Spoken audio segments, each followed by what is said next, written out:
Assalamu alaikum warahmatullah. Brothers, we've unpacked one medical box to show you which products we are sending to Gaza, and these products have been handpicked and selected by the local doctors here, which are the most essential needs for the people of Gaza. We are also privileged that we have Brother Ismail with us from the UK NHS. He will inshallah run us through these products. So we start here from the bottom.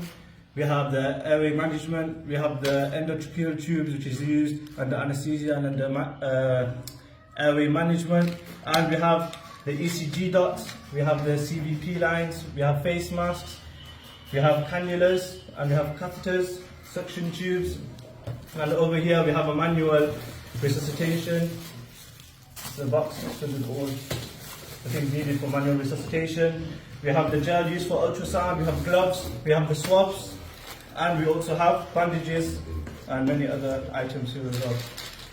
So Jazakumullah khair, brothers, for contributing. This table itself is worth 150 to 200 pounds if you have to get this within the UK.